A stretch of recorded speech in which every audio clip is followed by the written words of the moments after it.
Buenos días, hola de nuevo. Retomamos las conversaciones de esta mañana, segundo día de nuestra semana de encuentros CEAPAD 2025, en el día de hoy dedicado a la educación y al aprendizaje en entornos incluyentes, y después de la primera mesa abordamos esta segunda con estos invitados. Muchas gracias por venir y bienvenidos a los tres.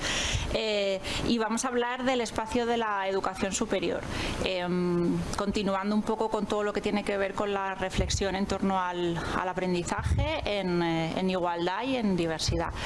Y bueno, lo primero que hacemos es presentar el espacio. Estamos en una sala, hemos intentado emular un salón de casa, un espacio cariñoso y familiar.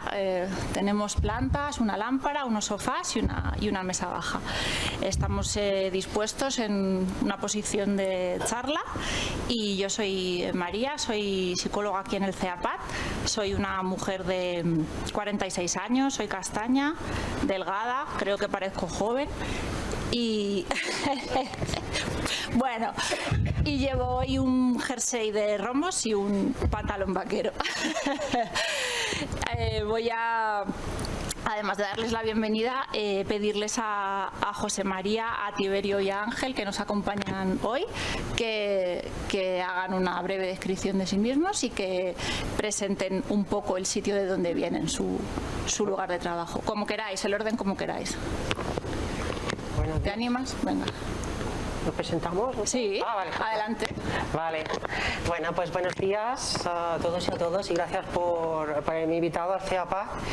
Y bueno, yo soy José María Fernández Gil y trabajo en la Universidad de Alicante como responsable de accesibilidad digital, pues en cumplimiento del Real Decreto 1112/2018 sobre la accesibilidad de los sitios web y aplicaciones para dispositivos móviles, pues que es la unidad de responsabilidad de accesibilidad en el ámbito de la Universidad de Alicante. Pues yo soy ingeniero informático y pues llevo pues unos 15 años trabajando en la universidad, y pues he pasado por diferentes pues, desarrollo de aplicaciones, políticas inclusivas, etcétera, y ahora pues me centro más en conseguir un poco la accesibilidad digital en entornos virtuales, web, aplicaciones, y evidentemente pues docencia de la universidad. ¿Y alguna descripción que quieras hacer de ti mismo? ¿Repite? No, que si nos haces una pequeña descripción de ti mismo. Ah, vale, pensaba que... Vale. Además de tu perfil, que necesitamos saberlo, por supuesto. Vale.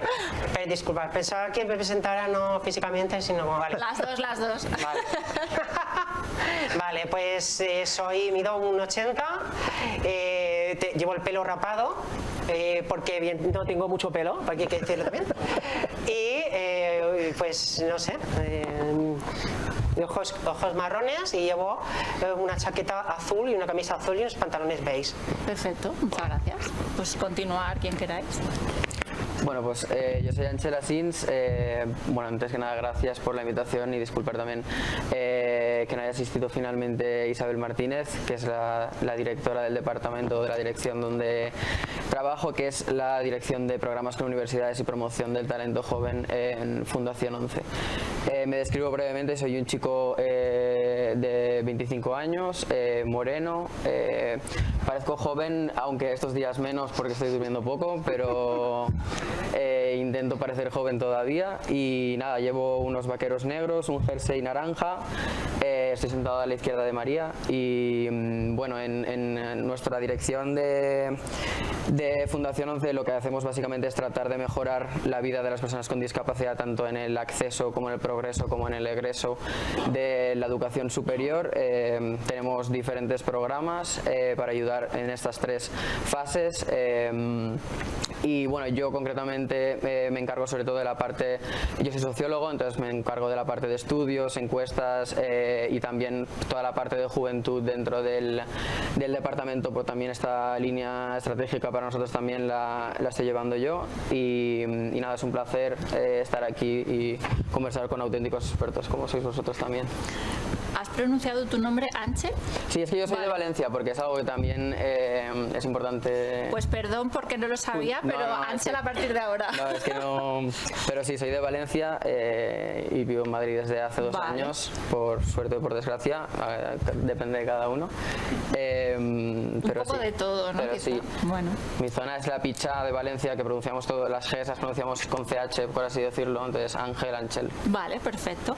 Le damos las gracias especialmente porque Isabel Martínez Lozano, que figura en el programa, ha tenido un imponderable hace horas y atraco a mano armada le tenemos aquí, así que especiales gracias por el esfuerzo. Pues Tiberio, te toca. Buenos días, yo soy Tiberio Feliz, el apellido es así. Este chiste lo hace siempre, ¿no?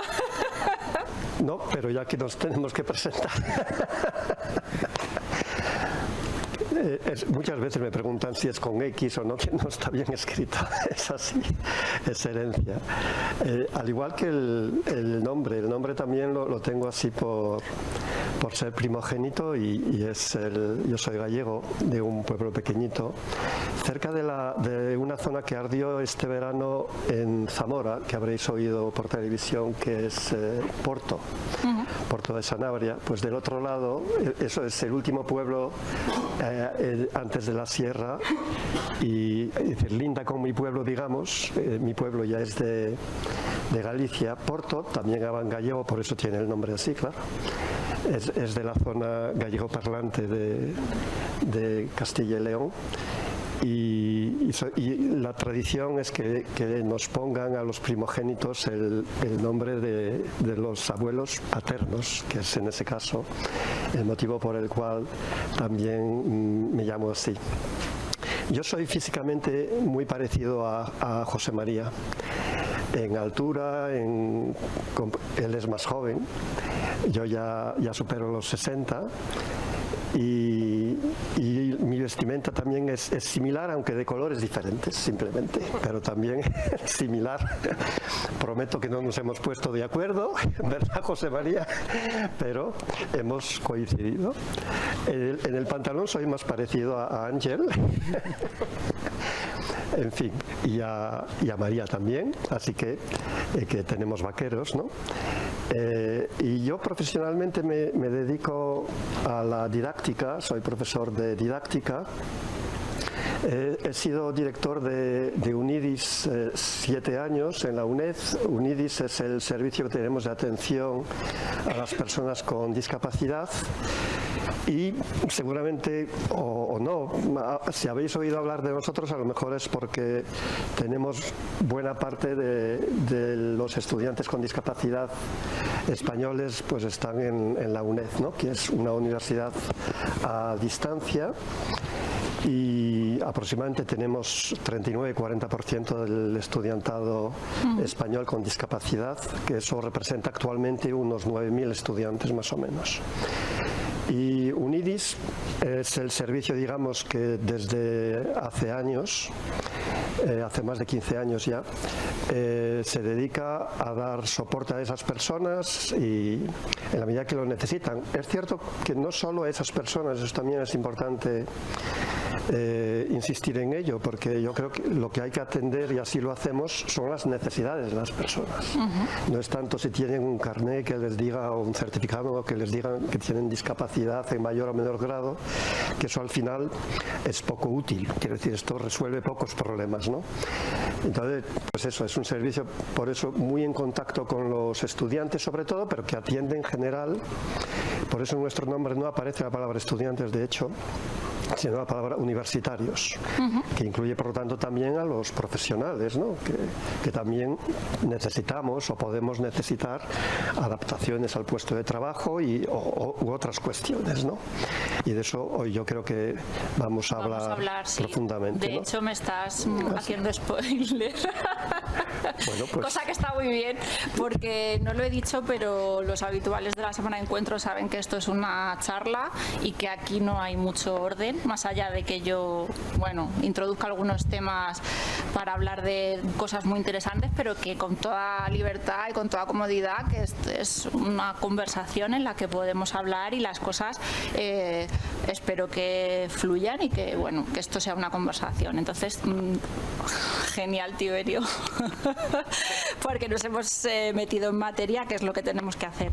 Bueno, lo último que digo es que, como veis, estamos acompañados de 3 personas muy interesantes que, si queréis conocer más, en el programa de la semana tenemos el LinkedIn, el enlace a sus LinkedIn, el de Ángel lo pondremos en un rato, y sin más empezamos.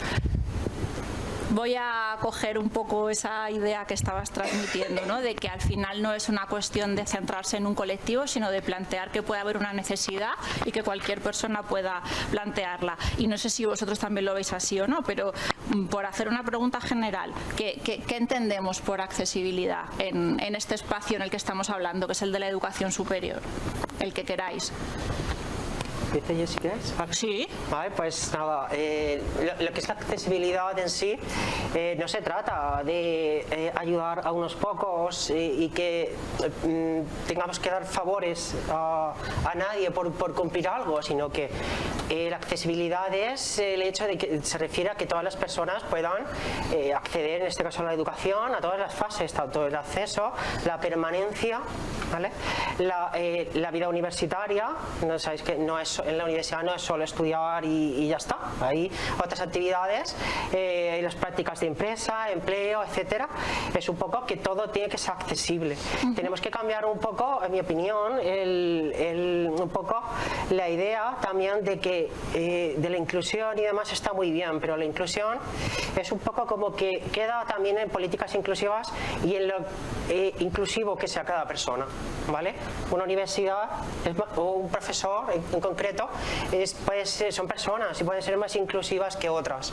El foco de la accesibilidad es distinto, ¿vale? La accesibilidad es que tú no tengas que hacer nada, que llegues a clase, tengas tus materiales accesibles para poder consultarlos, que si no ves la pizarra puedas un sistema de compartición de pizarras, etcétera. Si vas a prácticas en un laboratorio que hay ordenadores de informática, te sientas y puedes utilizar tu ordenador con el software que necesites, ¿vale? Entonces esa accesibilidad es de la base, ¿vale? No estar pidiendo adaptaciones todo el rato, sino que de un principio la universidad sea concebida pues que accesible para todos, para todas las personas. Y eso quiere decir no solo personas con discapacidad, ¿vale? Porque hay muchos tipos de personas que vienen de otros países, personas de otras culturas, que somos neurodiversos, y pues que al final pues sea para todas las personas igual. Eso es un poco mi definición. Un poco. Bueno, la verdad es que aparte de compartir sus ideas, bueno, yo puntualizaría o aportaría en 3 puntos clave.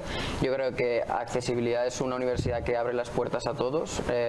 Recordemos que a día de hoy hablamos de personas con discapacidad, pero dentro de las personas con discapacidad, las personas con discapacidad intelectual, por ejemplo, aún no tienen las puertas abiertas de la universidad de par en par. Las estamos abriendo poco a poco, pero todavía no las tienen abiertas. Entonces, por empezar por ahí, creo que es una universidad que abre la puerta a todo el mundo. Luego, recogiendo lo que comentaba Tiberio, pienso que la accesibilidad tiene que ir en base a las necesidades de las personas. Tenemos que hacer una atención individualizada, aparte de, por supuesto, tenemos que tener la universidad lo más accesible posible de base, pero necesitamos una atención individualizada a cada persona, a cada necesidad de cada estudiante, cada PDI, cada personal técnico de la universidad, cada persona que está dentro de la universidad. Pienso que aportar recursos genéricos al final acaba generando más problemas, porque bueno, cada necesidad es diferente, incluso dentro de la misma discapacidad. Y por último, también diría que una universidad accesible es la que ya no... Bueno, a mí me gusta mucho que en español el verbo ser y estar son diferentes. En inglés tienen el verbo to be, que lo usan para todo, pero nosotros tenemos el ser y estar. Y me parece muy importante porque no es lo mismo estar que ser parte de la universidad. Y creo que en las personas con discapacidad, bueno, estamos consiguiendo que poco a poco estén más dentro de la universidad, pero como decía José María, es muy importante que formen parte de la universidad y que tomen partido en todos los espacios, ya no solo en el aula o todos los espacios académicos, sino más allá de las aulas. Nosotros también hacemos mucho desenfoque en la vida universitaria, más allá de las aulas, porque creemos que la experiencia universitaria va mucho más allá. Entonces creemos que tenemos que hacer mucho hincapié en que formen parte, en que tomen partido, en que tengan representación y participación dentro de la universidad, porque solo así podrán estar, luego podrán defender sus derechos, sus necesidades en cargos de representación o donde sea, pero solo formando parte de la universidad, no solo estando dentro de lo que son los espacios físicos de la universidad. Sí, por completar un poco lo que decían mis compañeros, yo insistiría mucho a partir de lo que decía José María, en la idea del diseño universal, del diseño para todas las personas. Yo creo que ese es un principio que es necesario asumir en todo lo que hagamos, por lo menos en todo lo que hagamos nuevo. Es cierto que, sobre todo en instituciones ya con cierta trayectoria, el problema que tenemos es ir adaptando o transformando también lo que ya teníamos, ¿no?, antes de esta época. Por tanto, claro que necesitamos aún procesos de adaptación, pero yo creo que en todo lo que se hace nuevo tiene que ser de diseño universal, está claro. Y luego la otra cuestión que me gustaría resaltar a partir de lo que decía Ángel es que la accesibilidad o el problema de accesibilidad no es tanto un problema tecnológico tal como lo veo, sino un problema, vamos a decir, de personas, un problema social. Es decir, y desenfocarlo de ahí yo creo que no ayuda, porque al final lo importante es que la gente se sienta parte de la universidad y que se pueda realizar todas las actividades igual que los demás. Por tanto, el problema no es tanto si ponemos la rampa para que suba a la silla, sino con qué se encuentra la gente una vez que está arriba, que ha llegado arriba. Y eso es lo importante desde mi punto de vista. ¿Y por qué creo que lo tecnológico es secundario? Pero podemos debatirlo. Porque todas las situaciones que he visto en que o la tecnología no estaba funcionando o la tecnología fallaba, que también falla a veces, se pudieron resolver gracias a que había personas en ese momento que quisieron resolverlo. Por lo tanto, para mí prima por encima de todo el factor humano. Eso es lo importante. Y cuando el factor humano funciona, si funciona la tecnología es óptimo, pero aunque la tecnología no funcione, si tenemos tenemos claro, ¿no?, esa dimensión social, yo creo que vamos a poder conseguir buenas experiencias, ¿no?, y buenas participaciones. Entonces sería un poco resaltar ese tema del factor humano y de la finalidad final, que es sobre todo social, ¿no?, es decir, sentirse parte de una comunidad, un miembro más, como cualquier otra persona. Y eso también tiene que ver, ¿no, Tiberio?, con que se materialicen los planes de estudio también esta parte que tiene que ver con la accesibilidad, ¿no?, que al final se ha dicho en la mesa anterior que al final estamos, y ayer también se dijo, ¿no?, se están formando personas que integran transversalmente esto, igual que se integran otras cuestiones en la educación, ¿no? Y si en los planes de estudio, que creo que tú has participado en la inclusión de temas de accesibilidad en planes de estudio, se contempla, entiendo que también eso al final ayuda a una cuestión de cultura organizacional, ¿no?, que tiene que ver con lo humano más que con que haya este aparato, este producto o esta tecnología, ¿no? Es claro. Un poco como un cambio de paradigma que no sé si estamos ya en ese punto, todavía falta mucho. Hay una colección de libros que no se conoce mucho, incluso entre el propio profesorado universitario, que es una colección de guías que gracias a la Fundación 11 y la CRUE, la Conferencia de Rectores, ¿no?, de las universidades españolas, tienen una colección de libros monográficos por titulaciones o por ámbitos, es decir, hay uno de economía, uno de pedagogía, uno de psicología, etcétera, ¿no? Que trata precisamente el tema del diseño para todas las personas en esas titulaciones. Y se puede discutir sobre si los libros podrían ser mejores o peores, ya sabemos estas cosas, pues según quien lo haga, lo haría de una forma u otra. Pero lo interesante cuando uno revisa esos manuales es que no se habla solo de accesibilidad, sino, por ejemplo, de cuestiones de cómo visibilizamos la diversidad en lo que enseñamos. Y eso no es una cuestión que afecte solo a un pedagogo, a un psicólogo, a un trabajador social, que diríamos, eso es casi les va en la profesión, digamos, ¿no? Pero eso también se puede hacer en economía, se puede hacer en empresariales, etcétera, ¿no?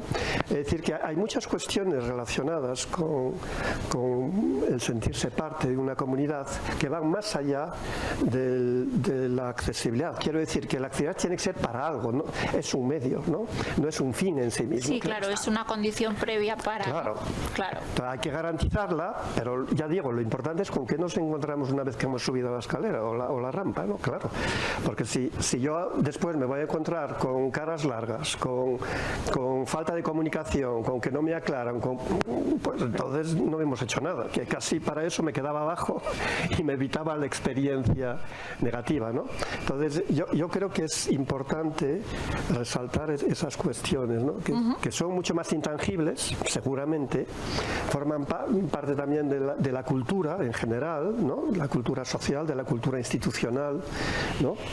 Yo creo que al menos los estudiantes lo comentan así muchas veces, encuentran mucho mejor clima y ambiente en la universidad que, por ejemplo, en bachillerato.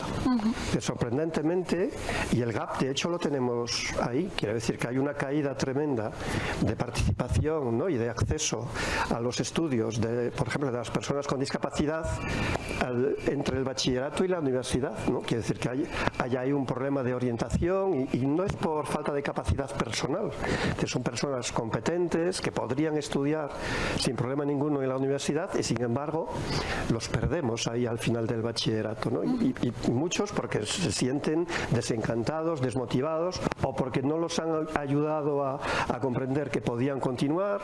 Para las familias pues también es un compromiso, es un gasto, etcétera.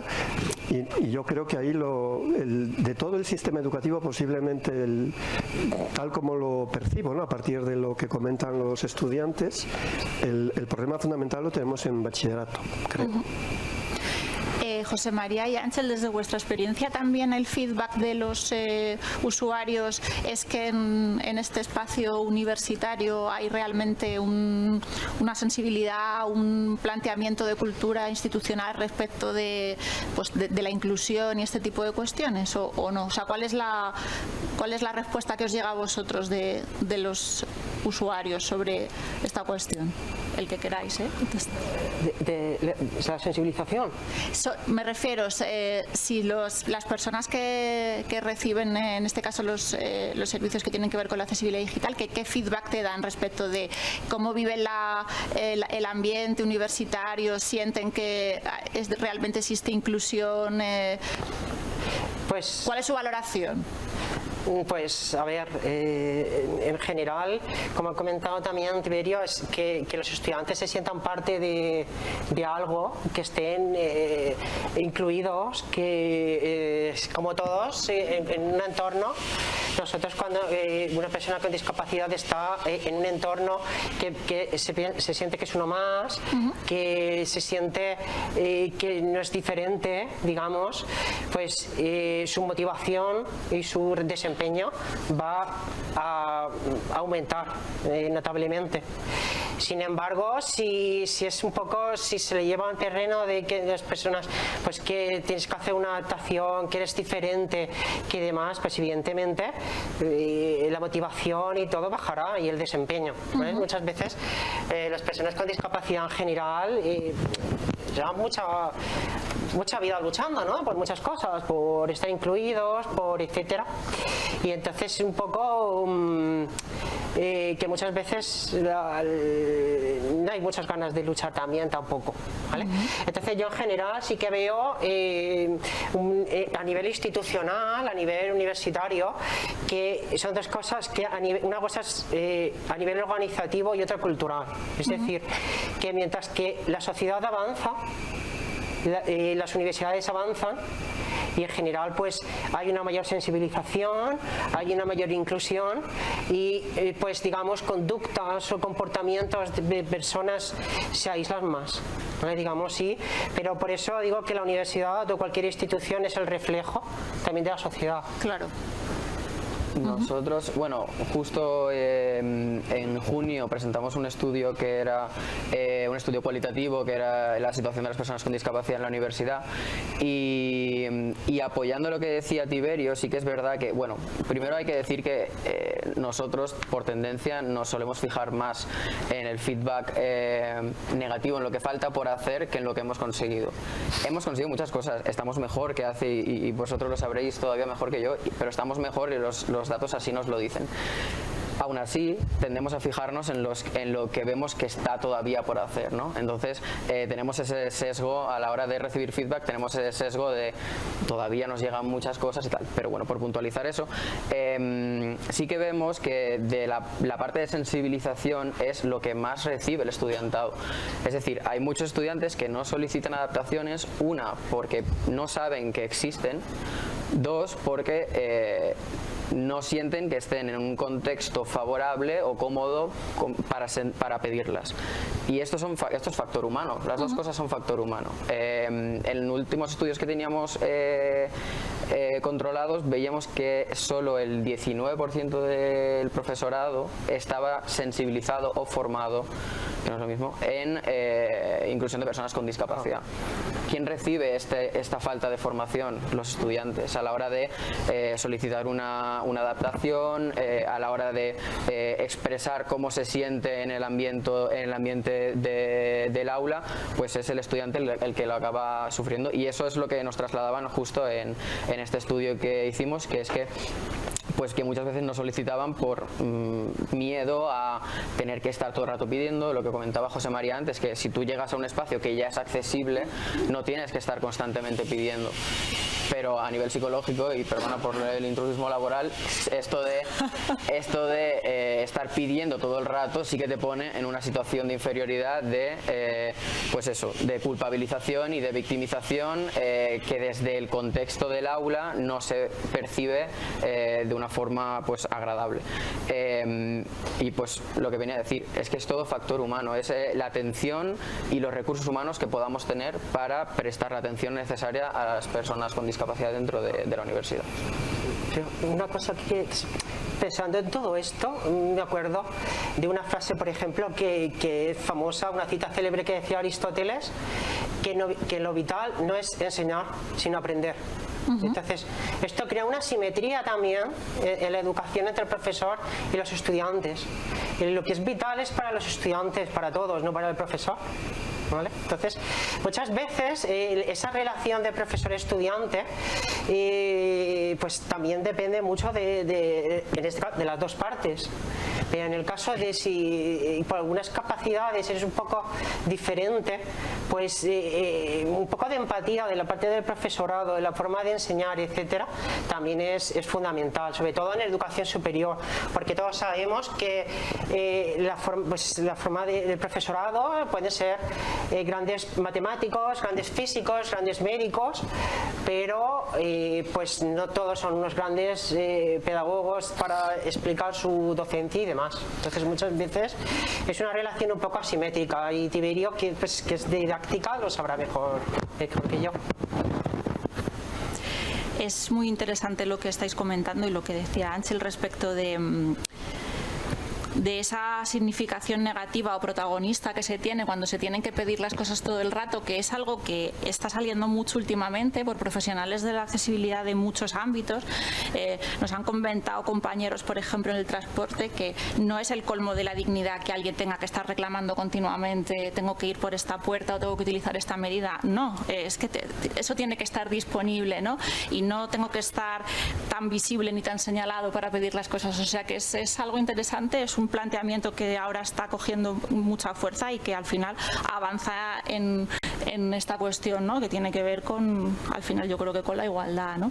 Bueno, preguntándoos por el feedback que os da las personas, ha salido el tema de la formación de los profesores, que entiendo que es un obstáculo o un impedimento que vosotros veis claramente, ¿no? Para que estén más plenamente instauradas todas estas políticas que tienen que ver con la accesibilidad. Y al final voy a dejar de decir accesibilidad con la participación, porque estáis hablando de que la inclusión es participación, ¿no? Sentirse parte, grupo de pertenencia.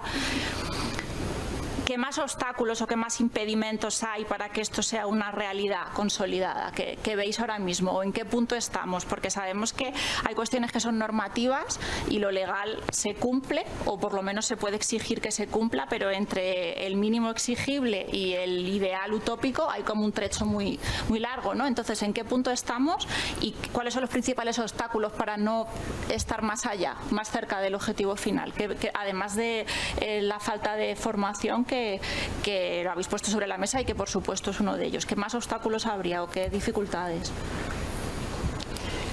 Pues en el caso de la educación, pues vemos que barreras hay de muchos tipos, sobre todo muchas barreras digitales, ahora que estamos en el mundo digital, y los contenidos, los documentos, etcétera, pues seguimos muchas veces arrastrando tipos de documentos, PDF, PowerPoint, etcétera, por ejemplo, que llevan pues usándose bastante tiempo por los docentes, que no se crearon, no se diseñaron desde el punto de vista del diseño universal para el aprendizaje, como decía Tiberio, y creo que pues es una barrera importante que hoy en día se soluciona en parte gracias a la inteligencia artificial, ¿vale? Y entonces toda esta parte digital pues es un poco una barrera, ¿no? Digamos, de esto. Yo muchas veces también pienso que a nivel organizativo y académico en la universidad muchas veces, porque están los centros de apoyo a los estudiantes como UNIDIS o en la universidad, o los profesorados, los departamentos, muchas veces las cosas no se hacen porque el profesor no hace algo porque no quiere, sino porque no sabe hacerlo, o no hace una formación para hacer contenidos accesibles porque no sabe que lo necesita hasta que tiene un estudiante con discapacidad. ¿Vale? Entonces, eso es un poco barreras de que cuando llega el estudiante y estamos en septiembre y viene un estudiante con discapacidad sensorial y el profesor pues no sabe, nunca ha tenido acercamiento, formación, etcétera, es complicado. En 3 meses, en 6 meses que dura el semestre no se va a hacer experto en estas cosas, y entonces es un poco ir aprendiendo sobre la marcha. Entonces, a nivel organizativo pues sería mejor pues sobre todo entre los profesores, o reciclar los profesores para que tengan mayor concienciación sobre sus materiales, sobre cómo hacer clases accesibles y demás. Pienso que eso es un poco una limitación. Yo pondría el foco en dos cosas más macro, por así decirlo, una más material y otra más pues posmaterial, por así decirlo. Material pues es la falta de recursos. Quiero decir, no puede ser que los servicios de atención a la discapacidad de las universidades tengan una falta de recursos evidente y que no puedan prestar las ayudas necesarias a las personas con discapacidad. Es tan básico, pero pasa tanto, lo vemos en la gran mayoría de las universidades, que están sobrepasadas, los servicios de atención a la discapacidad están sobrepasados, no llegan a tiempo a ofrecer las adaptaciones a los estudiantes, no ofrecen la atención muchas veces de calidad necesaria a los estudiantes por falta de recursos humanos, sobre todo, o medios técnicos. Entonces, empezar por ahí. No se puede cumplir, no se puede garantizar el derecho a una educación de calidad sin poder tener la posibilidad de ofrecer los recursos a las personas con discapacidad, y eso es algo súper básico y que ahora mismo en general la universidad pública está pendiente de un hilo, en el sentido de que la falta de financiación suele afectar más a las personas más vulnerables, y eso es a nivel social, a nivel políticas públicas también funciona así, y en la universidad no es una excepción. Entonces, los colectivos más vulnerables, como son las personas con discapacidad, tienen más riesgo de que les afecte esta falta de financiación. Y por otra parte pondría, ya yendo un poco más allá, igual al cambio de visión o al cambio identitario que probablemente haga falta en las personas con discapacidad. Quizá hace falta repensar lo que es la identidad de las personas con discapacidad, tanto dentro de la universidad como a nivel, por ejemplo, laboral, para asegurar este egreso, esta inserción sociolaboral de calidad, porque seguimos concibiendo muchas veces empresas, sociedad en general, seguimos concibiendo a las personas con discapacidad como que pertenecen a unos espacios determinados y no a otros. Y el hecho de que no pertenezcan a otros, eso influye dentro de la universidad y fuera de la universidad. Por poner un ejemplo, vemos que en algunas universidades, cuando se hacen actividades en las que se pretende mejorar la participación de las personas con discapacidad, solo se habla de discapacidad, es decir, las personas con discapacidad parece que solo pueden hablar de discapacidad. Entonces, eso limita mucho los espacios que pueden ocupar las personas con discapacidad y nosotros les decimos, bueno, pero es que si quieres hacer un podcast sobre inclusión de personas con discapacidad, un podcast que incluya a personas con discapacidad, no haga falta que ese podcast trate sobre discapacidad. Puede tratar sobre más temas, porque pasa que las personas con discapacidad somos personas holísticas y que ocupamos otros espacios y que tenemos que ocupar otros espacios. Entonces yo creo que eso implica a la universidad e implica también sobre todo al egreso y a la situación de las personas con discapacidad después de la universidad. Y apuntaría esos dos focos por no extenderme mucho también. Sí, por completar un poco lo que apuntaban los compañeros. Yo utilizo mucho cuando trabajo con profesorado una imagen de un triángulo y en cada vértice hay una palabra, ¿no? Pongo poder, saber y querer. El saber tiene que ver con lo que se comentaba ahora, Ángel, de la formación. Y el problema que hay con la formación es que en general es voluntaria. Y se produce claramente lo que llamamos el efecto Mateo, y es que aquellos que más se forman cada vez se forman más, es decir, tienden a repetir, pero no en esto en general, en otros temas pasa lo mismo. Es decir, si hablásemos ahora de brecha digital, pues pasa lo mismo. El profesorado que más se forma, y eso lo podrían decir los servicios que organizan la formación, que las caras se van repitiendo. Claro, el problema lo tenemos con los que ni aparecen ni se les espera, por decir algo. Es decir, que hay que buscar, claro, estrategias para los que... Entonces, claro, el gap, digamos, entre los que no saben nada y los que saben cada vez es mayor, porque claro, el que está actualizado cada vez va a estar más actualizado, porque el efecto Mateo consiste en esto, que el que más se forma cada vez más tiende a formarse más, porque comprende, claro, porque se implica también más. Claro, dijo el filósofo, solo sé que no sé nada, y cuanto más sabes, es cierto que tomas más conciencia de tus limitaciones y de la necesidad de actualizar, ¿no? lo que sabes además. Entonces eso se produce claramente, y eso significa que hay que revisar las estrategias de formación, claramente. El tema del poder, que es tener los medios para eso, también hay serios problemas, pero es cierto que la tecnología en general actúa, supongo que también José María lo habrá observado, ¿no? Actúa como un facilitador importante, ¿no? También en la presencial, en la educación a distancia no queda más remedio, porque lo ha revolucionado totalmente. Quiero decir que es un sistema mediado, es decir, que nosotros todo lo hacemos a través de algún tipo de tecnología. Antiguamente, pues a través de libros o por correo postal, o actualmente, pues sobre todo a través de internet y de medios digitales, ¿no? Pero entonces, en la medida en que la tecnología, y lo es cada vez más, ¿no? Y con la inclusión, como decía José María también, de la IA mucho más también, pues cada vez es más facilitadora, ¿no? Pero yo insisto siempre en el tercer vértice, que es el del querer, y vuelve a ser factor humano. Quiero decir que incluso cuando fallan los demás vértices, si hay una persona que quiere, lo va a resolver. He visto situaciones en que por lo que sea no estaba el examen adaptado.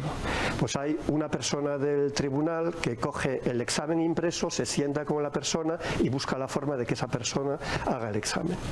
Claro, entonces, si hay querer, al final todo se va a resolver. Es cierto que lo que tenemos que buscar es que ese querer no sea a un alto coste, quiero decir, facilitemos las cosas, ¿no?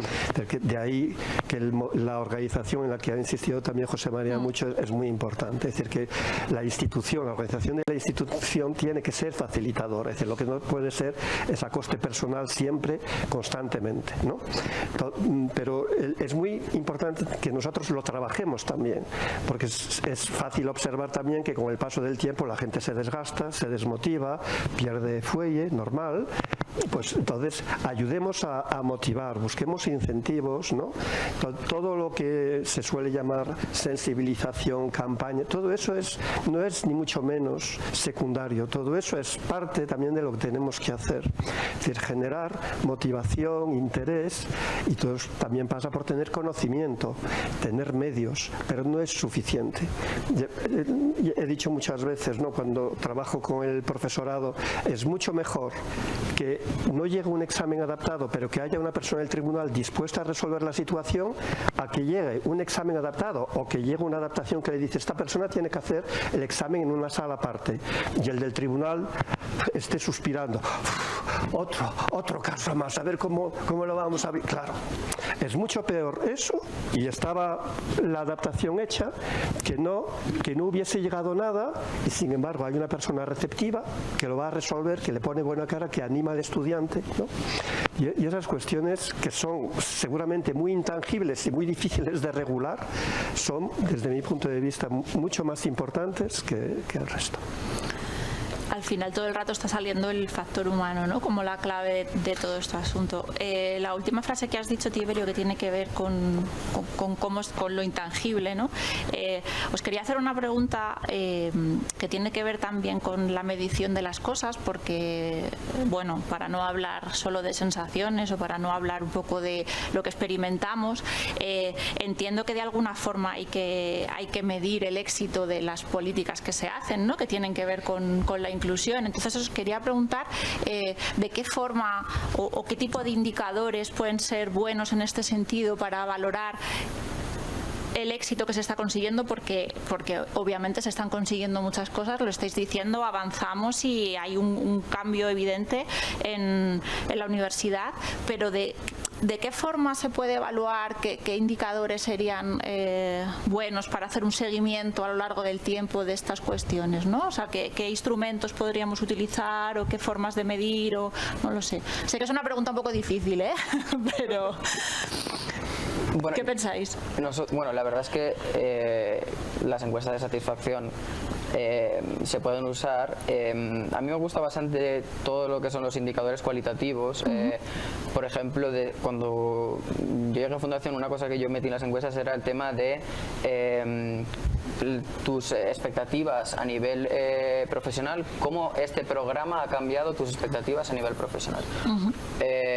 O indicadores cualitativos que hablen, porque muchas veces los cuantitativos son un poco superficiales y no llegan la encuesta no llega a tener ese valor introspectivo de la persona que está cumplimentando la encuesta. Entonces me gustan bastante los indicadores cualitativos que son mediante encuestas de satisfacción, pero sí que es verdad que creo que el paso que hay que dar ya no solo el medir el impacto, sino que esas encuestas sean vinculantes, es decir, que los estudiantes sientan que los datos que están entregando, y cuando se les pregunta cómo estás, realmente a la persona que te lo está preguntando le importa esa respuesta, ¿no? Y que sirva para algo, ¿no? Justo. Contexto para que cambie algo. Entonces yo soy muy partidario de los procesos participativos de las personas, en este caso las personas con discapacidad en la universidad, pero a nivel general con todas las instituciones que trabajo intento transmitírselo de, pues puede ser un grupo asesor, puede ser de alguna forma un grupo que te dé valoración y que también te dé como opinión de posibles mejoras, pero casos reales y prácticos. Entonces pienso que todo lo que es recabar datos está genial. Nosotros lo hacemos mediante estudios, también la Fundación Universal tiene el estudio que hace bianual de las las personas con discapacidad en la universidad, que es súper importante y nos da una foto fija de cómo está la inclusión, pero yo soy muy partidario de ir un paso más allá y de crear espacios participativos dentro de las universidades y dentro de todos los espacios donde haya o donde se quiera que haya personas con discapacidad. Pero que sean vinculantes, Que sean vinculantes, claro, espacios participativos vinculantes, lo más vinculantes posibles, siempre dentro de pues estas estructuras que son una universidad tan grande como son la UNED o la Universidad de Alicante, la propia Fundación 11 también, pero todo lo vinculante que pueda ser. Sí, porque hemos perdido un poco la fe en esto de las encuestas, ¿no? Aprovecho para decir también que la Semana de Encuentros tiene una encuesta de satisfacción que la gente que nos ve puede rellenar. Nos hemos imbuido mucho de esta cultura de preguntarle a la gente qué le parecen las cosas, que está muy bien, pero realmente eso tenemos que sentir que lleva, ¿no?, a que realmente eso se valore, se estudie y se ejecuten los cambios. Sí. Eso es. Que no sea pura extractivismo de datos, que se Exacto. llama saco tal, pero realmente no me interesa. Si no estás aplicando esos datos que preguntas, realmente no te interesa tanto la opinión que te esté dando la persona que encuestas. ¿Queréis aportar algo sobre cómo se mide el impacto de las políticas, Tiberio, José María? Pues también, como en muchas otras cosas, un poco de la discriminación positiva, ¿no? Digamos, como en algunos aspectos algunas políticas que se podrían llevar a cabo, y también de cara también por nuestra experiencia, por mi experiencia en la universidad, se consigue más cuando dejamos un poco de lado en que esto es específico y tendrá ventajas para las personas con discapacidad, no, sino tendrá ventajas para todos, ¿vale? Entonces, ese tipo de iniciativas, por ejemplo, un ejemplo que tenemos ahora en la universidad, que se están subtitulando automáticamente con inteligencia artificial muchos vídeos, ¿vale? Pues inicialmente todos podíamos pensar que los principales beneficiados, y así es, son las personas que tienen problemas auditivos, ¿vale? Porque leen los subtítulos, las transcripciones, pero en general es para todo el mundo, ¿vale? Entonces, en ese tipo de comunicaciones, de políticas, etcétera, intentar siempre comunicar que es para todos, que es accesibilidad para todos y demás. Yo muchas veces pienso que, por ejemplo, igual que en los sexenios de investigación para los profesores universitarios y demás, que se tiene en cuenta la investigación, la demás, ¿por qué no se tendría en cuenta también la accesibilidad, por ejemplo? Son logros conseguidos con la accesibilidad. O en los trabajos, cuando haces un TFG, un TFM, pues que un punto sea porque el documento que has entregado, o tu TFG, o tu exposición, cuánto accesible es. ¿Vale? Pues serían ideas o políticas dentro de esas normativas que de una manera un poco así encubierta, pues iría que se fuera tejiendo esa red de inclusión, además, de una forma más invisible, digamos, ¿no? Sería eso intangible que dice Tiberio, ¿no? Que al final permee todas las acciones que se dan en ese espacio, que no sea una acción específica, sino que esté presente en todo, claro. Eso es un poco... Hay una cosa que suele aparecer cuando trabajas con personas que están empezando en esto de la inclusión y de la... Y me pasó aún hace un par de años con un proyecto europeo que trajo a la UNED un grupo de asiáticos, no recuerdo ahora si de Taiwán o Corea, de algún país asiático, interesados precisamente en conocer cómo organizábamos la accesibilidad, la inclusión y todo esto. Una pregunta que suele aparecer, ya me había pasado anteriormente, es que te preguntan sobre los resultados de la gente con discapacidad, ¿no? La respuesta que uno tendería a hacer es, pues vamos a hacer el estudio, lo estamos pensando y tal. Yo soy más drástico y directamente niego la mayor, es decir, no tiene ningún interés, así contesto, el saber cuáles son los resultados de las personas con discapacidad. tendrán los resultados en función de sus motivaciones, sus determinantes y sus capacidades, al igual que los demás. Claro.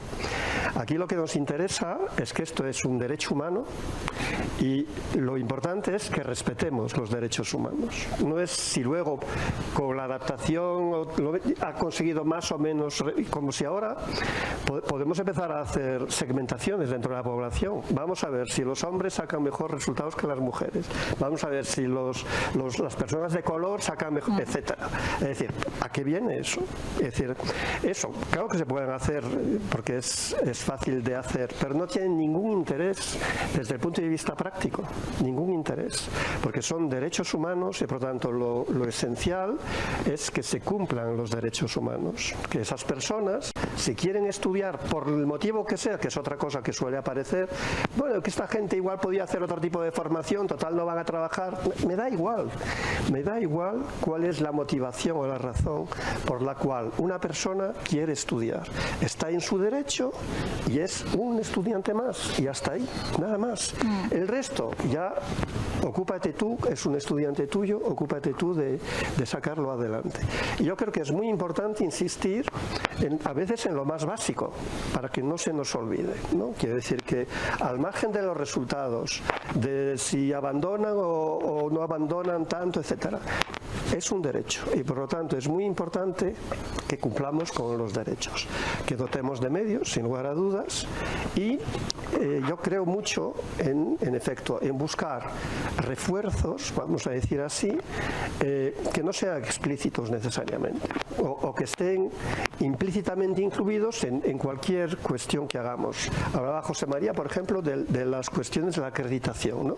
Pues claro, sorprende a estas alturas que no se tenga en cuenta para acreditar a una persona que quiera ser permanente o titular o catedrático, que no se tenga en cuenta si sabe algo de accesibilidad, al igual que tampoco se tiene en cuenta si sabe algo de pedagogía, lo cual sorprende, ¿no? Sí. Este tipo de cuestiones, ¿no?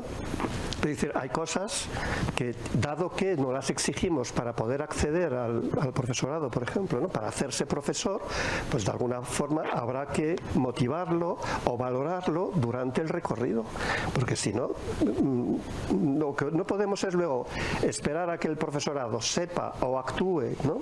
Pedagógicamente, de forma inclusiva, etcétera, si de alguna forma no lo estamos valorando, porque claro, es muy claro, ¿no?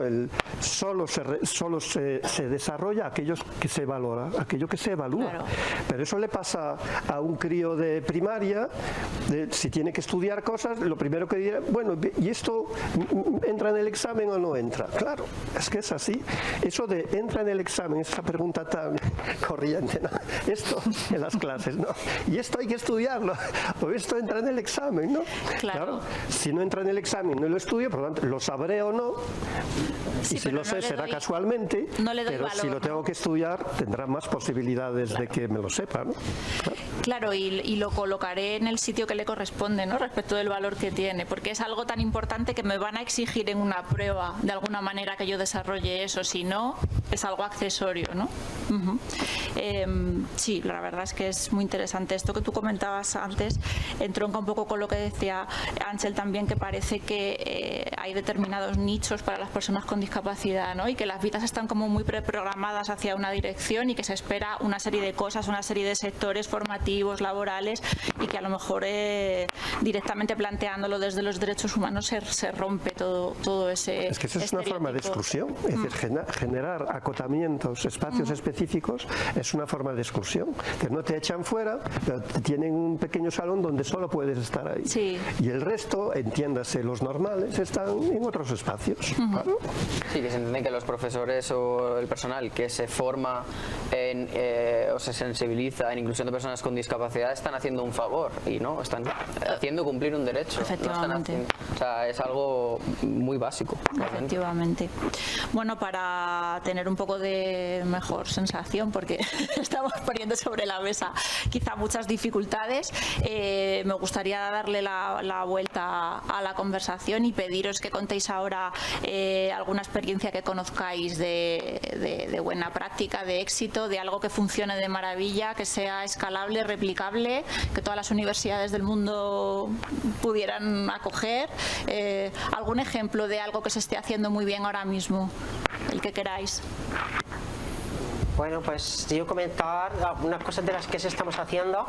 Desde hace unos años hay una normativa de adaptaciones curriculares en la universidad que recoge todo el proceso, los tipos de adaptaciones y colectivos que existen en esa normativa. Pues es una normativa universal, porque recoge a personas con discapacidad, sí, pero también a personas víctimas de violencia de género, estudiantes que se van a otros países por movilidad, deportistas de élite, representantes de la universidad o incompatibilidad laboral en algunas horas. Entonces es una normativa inclusiva, que no es solo por discapacidad, sino está en toda, y que recoge los actores, es decir, el profesorado, los objetos como los contratos de aprendizaje que firman un profesor y el estudiante, y que pues ya lo que es este proceso de yo tengo esta necesidad, necesito estas adaptaciones, pues ya no son recomendaciones como antiguamente,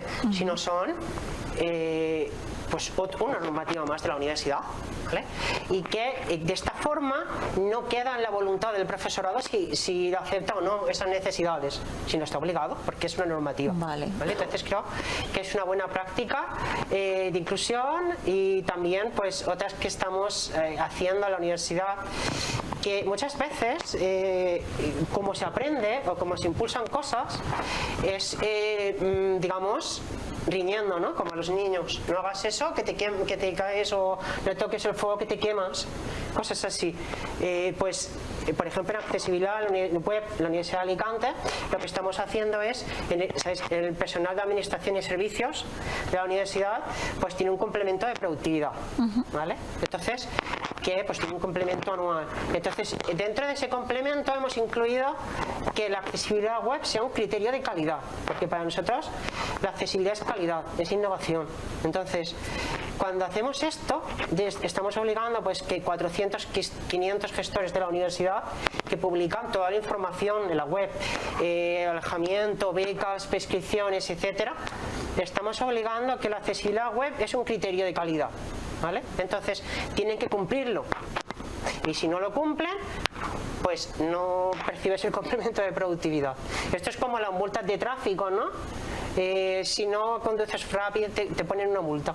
Vale. Funcionamos así las personas más o menos, y no. Entonces creo que es una buena práctica.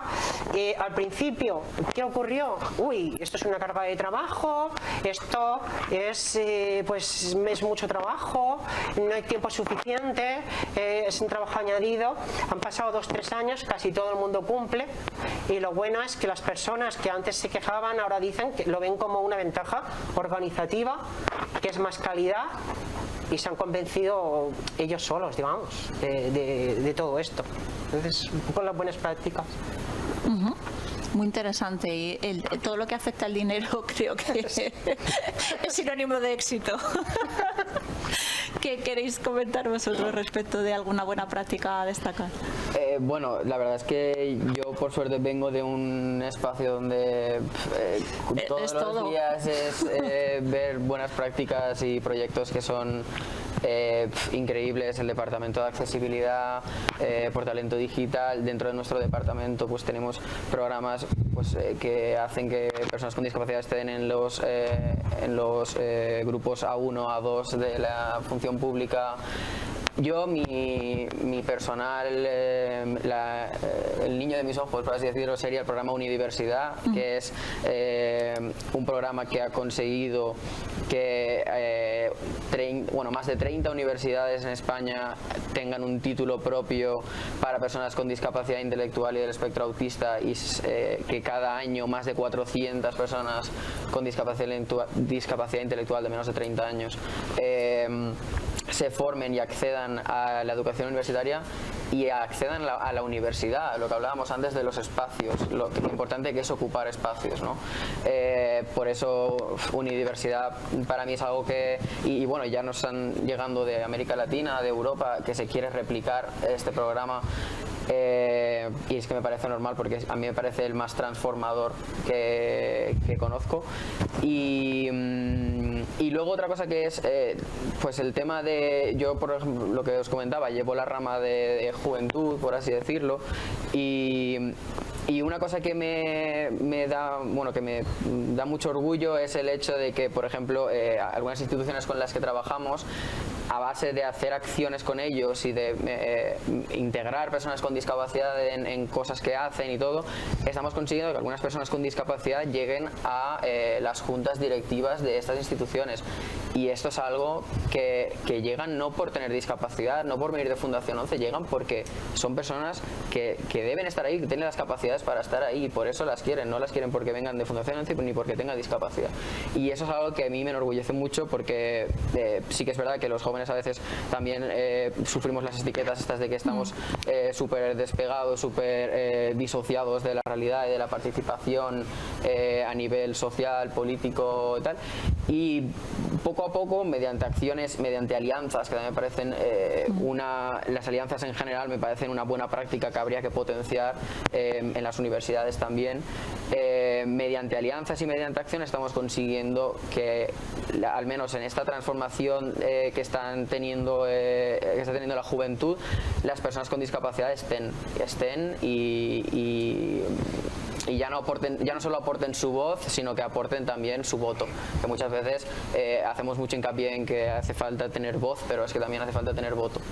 Entonces, pues bueno, destacaría esas dos, pero la verdad es que ya te digo, vengo de un sitio donde cada día subo planta por planta y me podrían contar un proyecto nuevo y es referente, sí. Y son proyectos muy impresionantes todos. Pues yo por añadir alguna cosilla más. Es cierto que el acervo en experiencia, ¿no? Y en modelos, ¿no? Que han desarrollado la unidad, ¿no? de atención a la discapacidad, a UNIDIS, creo que es un referente digno de estudio. Es cierto que no siempre es fácilmente transferible, pero hay unas cuantas cosas, por ejemplo, que hemos aprendido, me incluyo, porque estuve allí muchos años, en todos estos años, y es que, por ejemplo, a diferencia de otros catálogos, ¿no? de adaptaciones que hay por ahí distribuidos, nuestras adaptaciones, por ejemplo, se pueden descargar de la web de la UNED en abierto, porque los estudiantes tienen que consultarlas, claro, para poder conocerlas. Nuestro catálogo no está organizado por discapacidades, sino por tipos de adaptaciones, ¿no?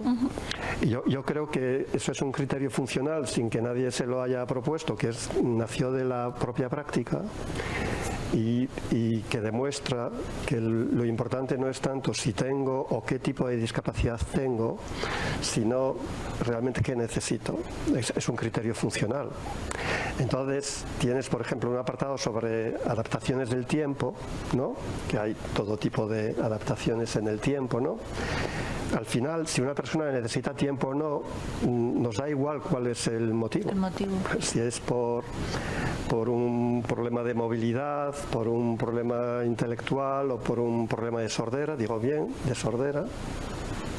Si necesita más tiempo para poder escribir, pues hay que darle más tiempo y nada más. Quiero decir que esa es la cuestión. Yo creo que el trabajo de UNIDIS es un tema interesante. Es cierto que nosotros trabajamos en educación a distancia y por tanto seguramente que no atendemos tanto situaciones presenciales, aunque también las atendemos porque también tenemos tutorías, tenemos exámenes que son presenciales, etcétera. Pero sí que hemos abordado mucho todo lo que son medios tecnológicos por medio, ¿no? y todo lo que es recursos, ¿no? y estrategias mediadas, claro está. Yo creo que eso es un tema que me gustaría compartir. Y luego hay otro par de cuestiones que yo creo que pueden ser transferibles e interesantes. Una es, lo decía también José María, utilizar la innovación como mecanismo, ¿no?, para implicar a la gente. Y tenemos, hace 4 años empezamos con el grado de educación infantil. Y hemos desarrollado de forma paralela un proyecto de innovación para el diseño universal y para implicar a nuestros colegas, a los docentes, a diseñar las asignaturas desde esa visión del diseño universal. Evidentemente planteamos cuestiones de accesibilidad, pero también otras cuestiones que, como digo, afectan más al contenido y al qué enseño, no el espacio o el instrumento con el que enseño, que también hay que atenderlo, evidentemente.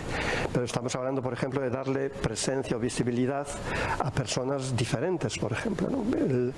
Yo creo que no hace falta leerse muchos manuales de estudio, y además diría de todos los niveles educativos, donde aparecen personas, ¿no?, y niños mayores de todo tipo, ¿no?, y a ver cuántos de ellos aparecen con algún tipo de discapacidad, a ver cuántos. Quiero decir que es que no aparecen, simplemente. Entonces, claro, ¿cómo pretendemos que aceptemos o que veamos como normal la participación de esas personas si luego resulta que en los manuales de estudio no aparecen, en los dibujos, pero tampoco aparecen en el texto? Quiero decir que en el texto el problema de aquellos problemas de física que nos hacían de si sale un tren de un sitio y otro tren ¿en qué punto se encuentra? Pues podrían ser 2 personas en silla de ruedas, 2 personas, una con bastón y la otra corriendo, yo qué sé. Es decir, que se pueden poner muchos ejemplos que ayuden a visibilizar que cuando hablamos de personas así, pues pueden ser personas muy diversas, y el hecho de añadir cualquier elemento facilita la visibilización, y yo creo que la visibilización es parte de la normalización también, ¿no?, porque si no es otra forma de exclusión, ¿no? Sí. Entonces, ese tipo de cuestiones yo creo que es importante que los compañeros tengan oportunidad de darse cuenta de ello y de practicarlo. Y luego hay un boletín que publica UNIDES desde hace más de 15 años, que es Universidad y Discapacidad, que es un boletín mensual que sale 11 veces al año, que es gratuito, os podéis suscribir, ahora se manda por lista de distribución, y recoge todos los meses noticias, experiencias, publicaciones, eventos relacionados con la discapacidad. Y eso también creo que no es un elemento frecuente y tampoco es muy conocido, y por eso también me gusta compartirlo, porque es un trabajo que hay que reconocerle al servicio, que lleva muchos años divulgando no nuestra experiencia, sino las noticias de todas las universidades, ¿no?, sobre la discapacidad. Y yo creo que puede ser una fuente de información no solo para gente que esté investigando, sino para usuarios, para estudiantes, para población en general, ¿no?, que sepan lo que se está haciendo acerca de la discapacidad en la universidad. Esto que comentabas de la representación de la diversidad es algo que aquí tenemos muy presente, y en el CIAPAT hay varias líneas de trabajo. Una tiene que ver con juguetes, juegos y demás, y nos damos cuenta como cuando los juguetes representan todo tipo de realidades, capacidades, composiciones familiares, situaciones médicas, el cosmos de las personas respecto a qué es el mundo se amplía, ¿no?, significativamente. Y cuando te atiende una persona, tú vas al médico y el médico tiene una característica concreta que no es la normalidad en el sentido estadístico del término, uno no tiene que hacerse un planteamiento distinto, ¿no?, simplemente se encuentra con eso y eso es parte de la realidad, y esa es a lo mejor la forma natural de entender las cosas, ¿no? Entonces es verdad que en ese sentido parece que hay como un trabajo importante por hacer, ¿no?, porque la visibilidad, habéis hablado todo el rato de participación y habéis hablado todo el rato de visibilidad, pero que no sea de una forma que al final esa discriminación provoque un señalamiento, ¿no?, que quizás es un poco la conclusión que yo saco de escucharos. Bueno, nos queda poco, pero me gustaría, aparte de si queréis decir algo más por libre, como en el minuto de oro de los debates electorales, pero me gustaría haceros una última pregunta que tenga que ver un poco con el futuro. Pues no sé, en el tiempo que vosotros queráis, en 5 años, en 10 años, cómo estaremos, qué habremos conseguido, cuál será el reto de ese momento. O sea, en un ejercicio de imaginación, un poco que cada uno diga cómo ve ¿Qué tiempo queréis poner? ¿5 años? ¿Es así más corto plazo? ¿Un poco más? ¿Qué os parece? 5 años, es mañana. Es mañana, 10. Nos planteamos dentro de 10 años cómo será la universidad y los programas de acceso a la universidad respecto de estas cuestiones que hemos estado hablando. Pues en mi caso, a ver, pues, en mi caso yo pienso, como tecnólogo que soy, ingeniero, pienso que la tecnología que va a haber hoy es 2025 y es el mejor año para ser un estudiante con discapacidad. Pues en 2035, pues no os podéis imaginar con la tecnología. Entonces, ¿qué es la tecnología? Tiene retos, tiene dos retos, tiene ventajas e inconvenientes.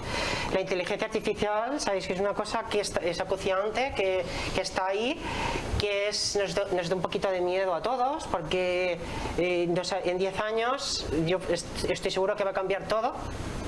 Quizás no tanto las personas, pero sí los procesos, ¿vale? Va a permitir, sobre todo, en mi opinión, que estos estudiantes con discapacidad y todos sean más independientes, puedan estudiar cada uno a su forma, a su ritmo, a sus necesidades. Hoy en día ya puedes subir a cualquier IA o inteligencia artificial un PDF que no es accesible y hacerle preguntas sobre él, que te describe las imágenes, etcétera. Entonces, si eso lo hace ahora, en 10 años no me quiero imaginar dónde estaremos. Lo que sí que tengo claro es que la voluntad de las personas y la inclusión de que sea cada uno, yo pienso que será secundario. ¿Te vas sin trabajo? Sí, claro. Sería bueno por un lado, ¿no? Y ya está. No, por favor, termina. No, sería secundario. ¿Por qué? Porque llegará un momento que aunque tengamos unas limitaciones u otras, todo se adaptará a nosotros, a cada uno de nosotros. Si no podemos ver, alguien no alguien iba a decir alguien, un robot o una cosa o lo que sea, no lo explicará. Si algo no lo puede explicar de otra forma. Entonces pienso que lo que más cambia, porque yo siempre he pensado que lo que ahora mismo estamos en las universidades y de la noche a la mañana no se cambian las cosas. Entonces, la única forma que cambien es que se esfuercen a cambiar con otras cosas que no existen ahora. Entonces yo pienso que la tecnología va a permitir todo eso y que sea un poco... Eso es lo bueno. Lo malo es que quizás se perderá el contacto humano, quizás se perderá también la empatía, porque si al final es todo robótico y todo digital, pues será complicado. Todos ahora mismo creamos contenidos, ¿no? Muchos. En el futuro se crearán, ahora hoy en día ya puedes pedirle incluso una tesis o cualquier cosa a una IA, lo puede hacer mejor o peor. Pero si de por sí hoy en general se hace mal los documentos, etcétera, pues antes tenías que corregir varias cosas. En el futuro tendrás que corregir millones. Y si no se ha diseñado como el diseño universal de aprendizaje, volvemos a él otra vez, la IA no aprende y no se le enseña de que tiene que tener en cuenta esto y lo otro, pues creará barreras nuevas, claro, que no conocemos todavía. No te quedarás en el paro entonces nunca. Bueno, es curioso porque José María, tecnólogo, va a la tecnología, yo, sociólogo, me voy a ir a lo social. Yo pienso que el mayor reto, y ya lo estamos viendo ahora, es hacer una tecnología humanista y hacer una accesibilidad humanista. Tienen que casar, y pongo un ejemplo porque creo que se explica mejor. En Fundación 11, el Departamento de Accesibilidad, hace poco firmó un convenio con Live Nation, que es la mayor promotora de conciertos y tal de España. En este convenio, una de las acciones era una serie de grupos focales con personas de Grupo Social 11 para que les diésemos opinión sobre medidas de accesibilidad en los conciertos. Entonces, claro, ellos antes, el tema de solo contemplaba movilidad reducida. Entonces ha empezado a salir pues discapacidad visual, discapacidad auditiva, etcétera. Entonces su solución era muy sencilla. Los que no escuchan bien, hacemos un espacio reducido enfrente de los altavoces y así. Y era como, y la persona que va con 3 amigos al concierto, porque el concierto tiene un valor social, claro, y humano, tiene que estar solo porque no cabe en todo. Entonces decían, ya, pero es que ahora mismo, pues ahí está el reto. O sea, el reto está en que la accesibilidad case con lo humano y que se adapte también a las necesidades sociales que tienen las personas con discapacidad más allá de su discapacidad. Y yo creo que, o sea, esto va en línea con lo que decía Tiberio, yo creo que la accesibilidad tiene un deber en la sensibilización y en la normalización de las personas con discapacidad.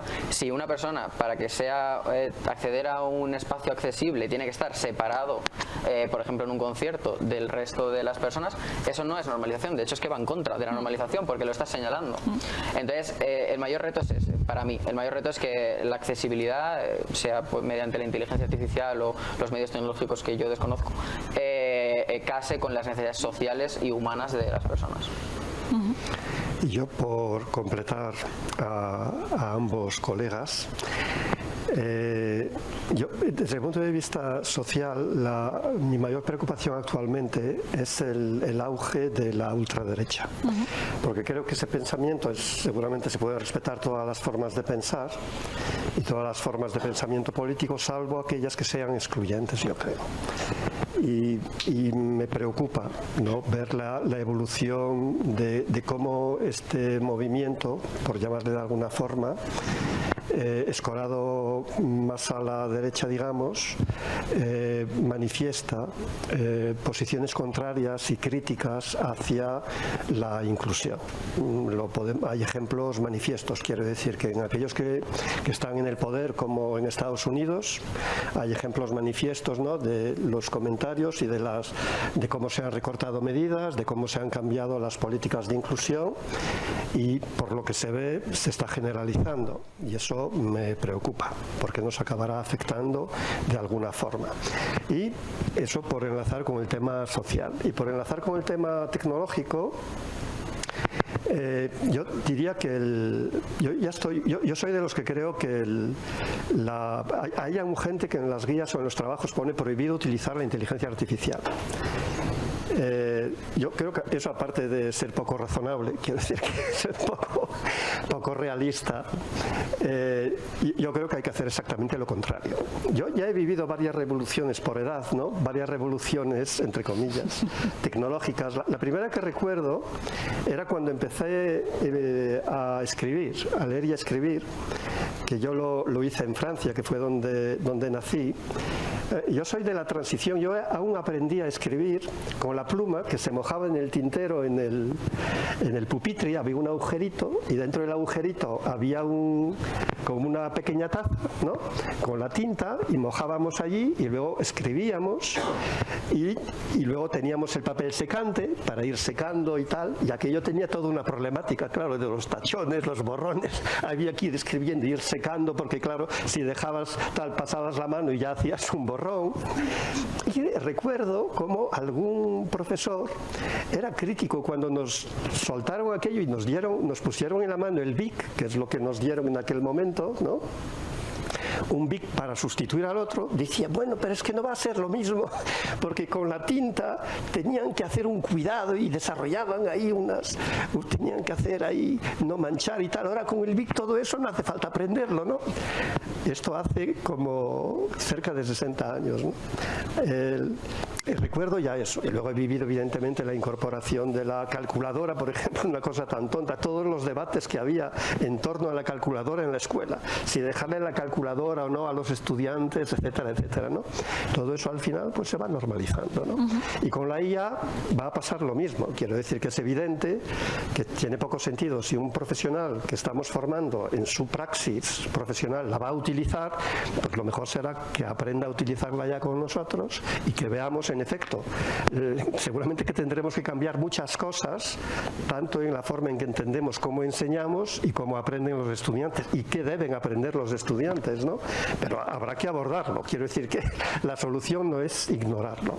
Y por lo que veo de mis praxis, pequeñas praxis por ahora, con los estudiantes de uso de la inteligencia artificial, yo soy profesor de diseño, y organización del aula. Por tanto, hay que preparar programaciones, recursos, ¿no? Actividades, y evidentemente la IA es un gran aliado, pero también veo que no es lo mismo si lo utiliza una persona que sabe de lo que está pidiendo a una persona que no sabe, porque la IA también inventa más que cualquier escritor de novela fantástica, ¿no? Entonces pasa un poco como aquel que se presentó a un concurso y presentó su autobiografía y luego resulta que no aparecía en las listas porque le había dado el primer premio, pero de novela fantástica. Su vida es tan fantástica que lo había, y con la IA pasa eso, y la han hecho tan bien, es cierto que desde el punto de vista comunicativo está tan bien hecha que te dan una confianza y te parece que hay una persona ahí controlando todo y una seguridad, pero hay que comprobar todo eso. Entonces yo eso lo uno desde lo que estamos hablando de que hay que trabajar muchísimo más nuestra capacidad crítica, nuestra capacidad de evaluar las cosas y por ende también de empoderar a las personas. A mí me sigue preocupando que podemos preparar los entornos, pero las personas tienen que querer acceder, tienen que querer participar, tienen que sentirse capaces de participar, y si no somos capaces de desarrollar eso no van a moverse y por tanto no van a participar, y ese es un elemento en todo este entorno tecnológico que creo que hay que reforzar muchísimo, empoderar a las personas, a todas, pero sobre todo a aquellas que más necesitan ser empoderadas, ¿no? Que por cualquier motivo pues el entorno, su experiencia o su vida las ha hecho creer otra cosa, pues empoderar a las personas para que realmente tengan ese ímpetu y ese deseo de querer participar. Pues no puedo añadir nada más. Creo que es la conclusión perfecta a esta charla. Os dije que os iba a dar un minuto de oro, pero estamos fuera de tiempo. Os agradezco lo ameno de la conversación, lo fácil y lo bonito que lo habéis hecho, y os doy las gracias. Y emplazamos a toda la gente que nos está viendo a que dentro de unos minutos se queden a nuestra entrevista. Muchas gracias. Gracias.